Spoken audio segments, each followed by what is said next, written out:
and she was about 80. And we went there every Thursday, and we'd socialise a little bit, and then we'd go into a development circle, just the three of us. Mm-hmm. And we'd sit there and do what spiritualists do. You do a little bit of energy work and pray and do that. Now, we did that for many years, and it was lovely. Now, one night when I was about 31, now this was about a 35-minute drive from where we lived to Selena's house.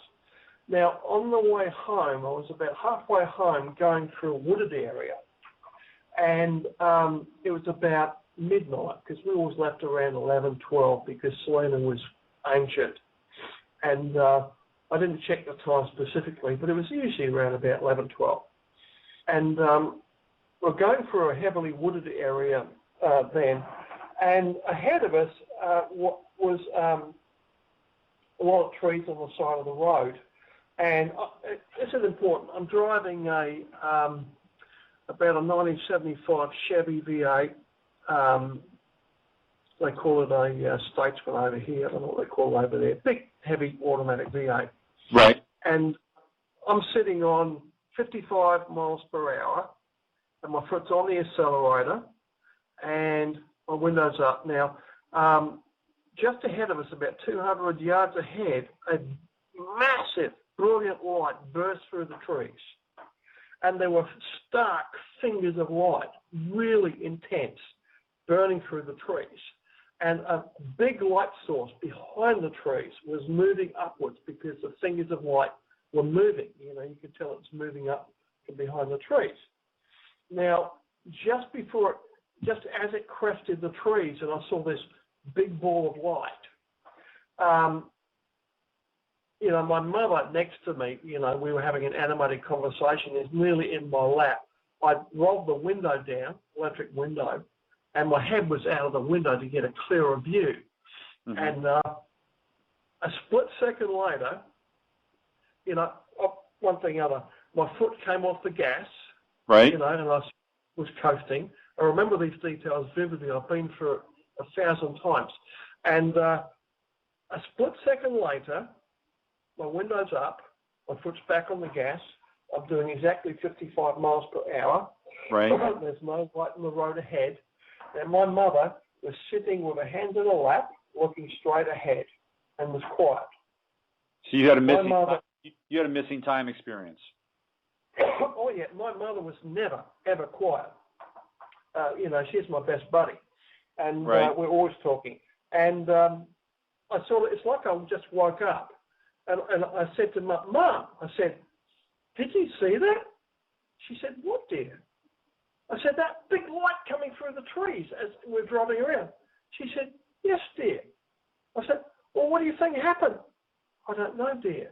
And went back to looking straight ahead. Wow. And my mother was never quiet like that. She was always very animated. Mm-hmm. Now, we got home. We were about probably 15 minutes from home at this stage here. And my stomach was feeling a bit uncomfortable. It was like rumbling a bit. And I thought, well, we had something to eat, half an hour ago, just before we left. Too much cake, maybe. Yeah, maybe. Yeah, I think it was she gave a roast dinner of some kind, and she always spoiled me. And we got home, and Mum was really quiet, which is unusual for her. And we got inside the house, and it was 4:30 a.m. Uh-huh. And the sun was just about to come up. It was summertime in Australia, and the you sun just hit left up about after midnight, just around midnight, and you got home at 4:30. We had approximately 4 hours missing. It was a 35-minute drive. Uh-huh. Now, I asked my mother many times after that, up until she died a few years ago, and she remembered the experience. I remember that. And she remembered the light, but she never wanted to talk about it. She never knew why. It made her feel uncomfortable. But, as I say, that was one time we were physically abducted. Now, I've regressed myself being, I do a lot of meditation and inner work. And the memories I call back involve a spherical spaceship about the size of a bus, I suppose you'd say, very quickly landed in the middle of the road. And something was controlling me. It was very, very calmly. I slowed down, went up the ramp into the ship, and the door closed behind me. And in like 10 seconds, this thing was back behind the trees and then took us up into space.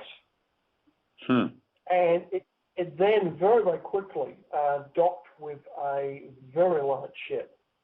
And we were taken into an area where there was a big open area with, like, you imagine a cinema with luxury upholstered chairs, all focusing on the middle where there was a large ball of light. Remember the ball of light that started this, like a basketball? Well, this was the size of a Volkswagen, like a big crystal in the middle. And there was hundreds of seats around it, and they were about half full. And my mother walked. Was it other humans, or was it a mix of humans and ETs? What was the demographic for that? There were some ETs, the smaller type greys, on the way up there I saw, and a couple of humans wearing, full body suits. But we didn't talk much because I was being controlled then. And when we got on the ship there, a man came up to me dressed in a whole body, like elastic like cover suit, a bit like a wetsuit. And he had this headpiece on, which is like a cloth cap that went over the front and came down behind the ears, a bit like a Roman helmet, but made of cloth. An elderly gentleman. And he took me aside, took my hand and led me to the side. And I became conscious then. And they released their control of me. And we walked down the side of the ship, and he took me to some observation windows, and we were looking out at the Earth. And you could see the moon and the planet below. And he explained to me, he said, Robert, he said, we don't have long.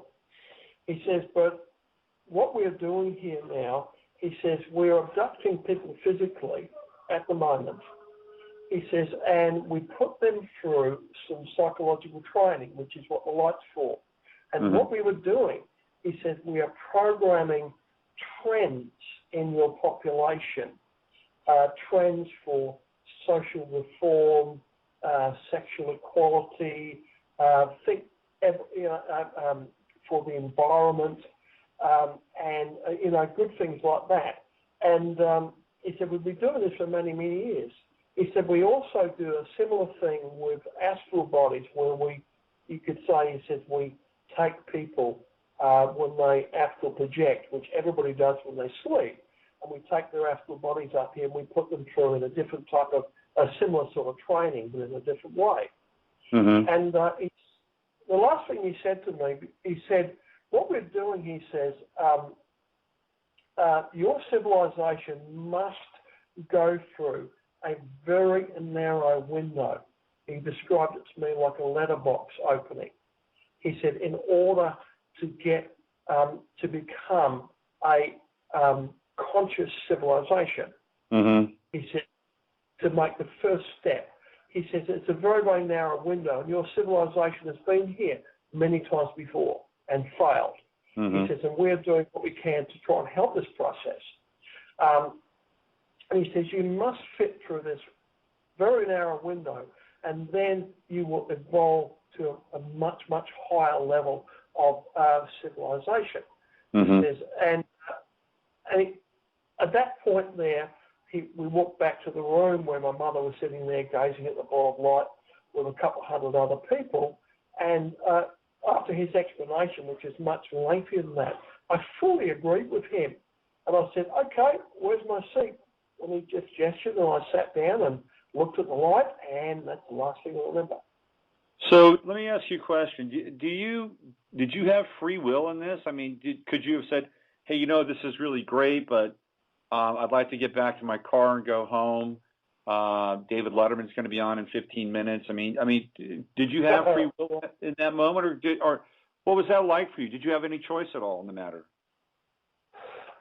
I didn't have any choice on the way up there because I was controlled. It's a bit like being possessed. Right. You know, I've been there. It's like not as nasty, but I was very controlled. It was like there was another mind inside my mind controlling me. I was pushed aside, and this part, it felt like me, but it was something else, and I knew exactly what to do.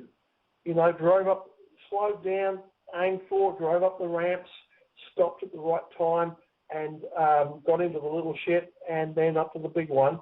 But after he took my hand, once he took my hand, I was going to sit down next to my mother. Right. Once he took my hand, I woke up, I became conscious, and then I had free will. I see. So you had free will, and could you have made a choice, say, hey, you know what, I'm not really open to being tested today. Can we do this another time? Would they have respected that at that point?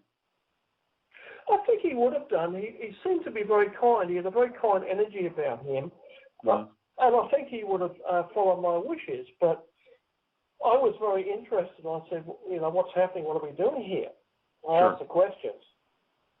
His answers were so astute and interesting, and they made so much sense to me that, you know, there's no way in the world I would have missed that chance to talk with this man and have an explanation given to me. Mm-hmm. Interesting. Did you have a sense that you'd been there before? Yes. Mm-hmm. Yes, I did. Yeah. I couldn't say why. Right. Well, this is all very fascinating. You know, the one thing that really jumps out at me is the description that he gave you about a very narrow window in order to sort of pass through to this next level. It reminds me of sort of the parable of, you know, threading the eye of the needle that Jesus talked about, right? That we'd have to put our consciousness. It'd be that narrow, and yet on the other side of that would be, you know, unlimited space. It's fascinating. So let's talk about your healing work, which is really, you know, kind of the bulk of, you know, ostensibly why you're here. Although this is really fascinating stuff, and I don't think that they're necessarily separate or mutually exclusive. I just want to ask you one more question before we get into that. You talked about going to the Monroe Institute, and you had a very similar experience using HemiSync as you did with your first kind of initiation in some ways with the out-of-body experience. Do you think that Robert Monroe was working with extraterrestrials to bring this technology through? I think that's very likely. Yeah. I'd never thought about it. I'd read a number of Monroe's books, and I've only had cursory experiences with the HemiSync stuff. But as you talked about it, all of a sudden it popped into my brain that maybe he was getting his information from, you know, some other sources. Well, I definitely think that. I know quite a bit about Robert Monroe. I actually met him after he died when I did a 5-day workshop at the Monroe Institute along with Moore and Cordell. I slept in, the workshop was done at the Robert Monroe Retreat, which was his personal home at the time, and I slept in his bed, in his room. Uh-huh. And the first night I was there, Robert Monroe appeared to me, and I looked at him. Now, I don't know if you know this or not, but you familiar with the character, Star Wars character Yoda? Yeah. Okay. Well, Yoda is Robert Monroe because while they were making the film in the early stages, one of George Lucas's artists attended a workshop at the Monroe Institute. Uh-huh.